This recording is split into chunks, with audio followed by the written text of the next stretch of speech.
Breaking right now on CBS News Philadelphia, Chopper 3 over a string of row homes in Nicetown, Tioga. 3 of those homes are reduced to a pile of rubble, destroyed after they came crashing down this morning. Investigators tell us 1 woman is dead today and 2 others are in the hospital. One of the injured is fighting for her life. Authorities are now working around the clock trying to determine what caused the collapse. This as terrified neighbors recall the moment they heard what sounded like an explosion. We continue now with special coverage. Good afternoon, everyone. I'm Jan Carabeo. Let's take a closer look at where this all happened. The 3 destroyed homes are on the 1900 block of West Bristol Street. They collapsed just before 5 o'clock this morning. You can see there on the map, this is a residential area, and the homes here are tightly packed together, not only on this block, but on surrounding blocks as well. CBS News Philadelphia's Ray Strickland is live for us at the scene. He's been following the very latest all morning long. So Ray, what are we learning at this hour? Well, Jan, the assistant fire chief told me that it was a search and rescue dog that actually alerted firefighters to the area of where that woman who died in this collapse was found. Firefighters had to use chainsaws and even their own bare hands to dig through this debris to find her.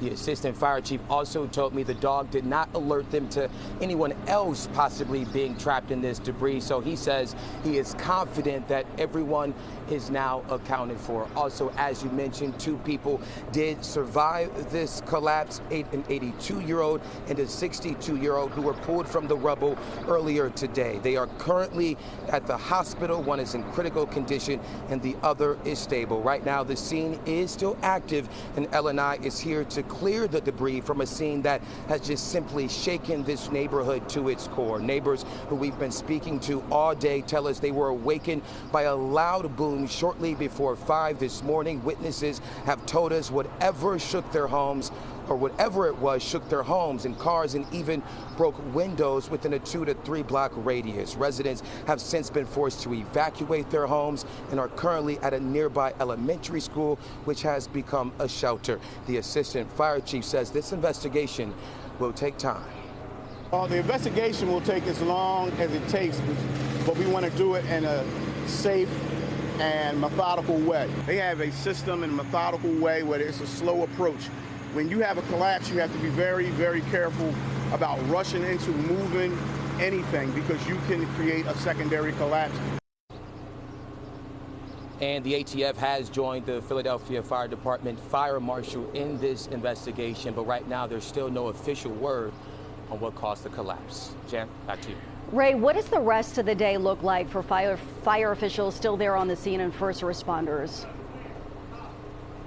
I'm sorry, Jan, I need you to repeat that question. I couldn't quite hear you. That's okay. It's still a very active scene out there. Ray, what do we expect to happen for the rest of the day with fire crews and other first responders still on the scene? What's the course of action look like? So like I said earlier, the fire department says the rescue and search efforts are now over, and now the focus is just clearing this debris. That's LNI's job at this moment, and you can see this is debris from 3 homes that collapsed, so it's going to take some time, but firefighters are just really here on standby. There is still some of the debris smoldering at this hour, and that's why firefighters are still here standing by just to make sure, 1, there's still no fire, and also 2, that there isn't another collapse. So that's the focus at this hour, and LNI is also doing their job, just clearing the debris and just making it safe for the firefighters and also themselves. Ray Strickland reporting live for us in Nicetown, Tioga at that collapse site. That work going to take hours and days from now. Ray, thanks so much for that update. We've also been speaking to neighbors all day long. They are describing hearing a loud boom this morning and then seeing the utter devastation. Some of their homes were damaged as well. Take a listen to 2 neighbors who live directly across the street from where the homes collapsed. I was asleep and all I heard was this big bang, and I thought, my husband fell out of the bed because he's always sleeping on the edge of the bed. And then I had to come to the window, look out, and then I seen people walking up and down the street. Got glass all over my floor. It blew my door glass windows out of my door. It just blew my door off. Now I can't even lock my door. So I heard someone, the older gentleman just saying, I'm burning up. I mean, it's something out of a movie. You know, it's like your house, the houses that you know, the people that you know are like underneath, so they had to pull them out of the house.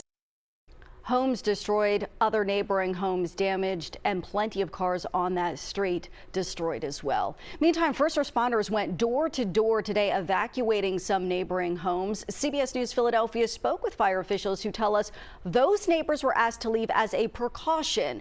Crews are now monitoring the buildings in that area for signs of any further collapse. Making sure that the stability of their houses potentially is hazardous to them.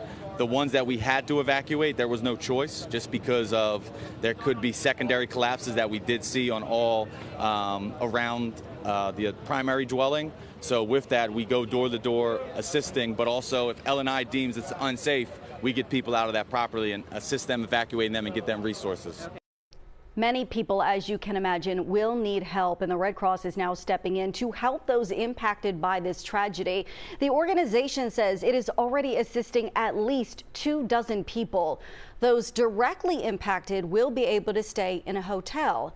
In the meantime, the Red Cross's disaster action team is at the Edward Steele School right now. That is right down the street from the collapse site at Bristol and Wayne Avenue. It's there the Red Cross has free water, snacks, and a cool place for people to gather as they wait for more information. This is still a developing story. We thank you so much for joining our special coverage, and we will, of course, continue to follow this story throughout the day, both on air and online at cbsphiladelphia.com, not only today, but in the days and weeks ahead as well. And a reminder for you, you can always get alerts on your phone right through the CBS News app. Stay connected and stay safe.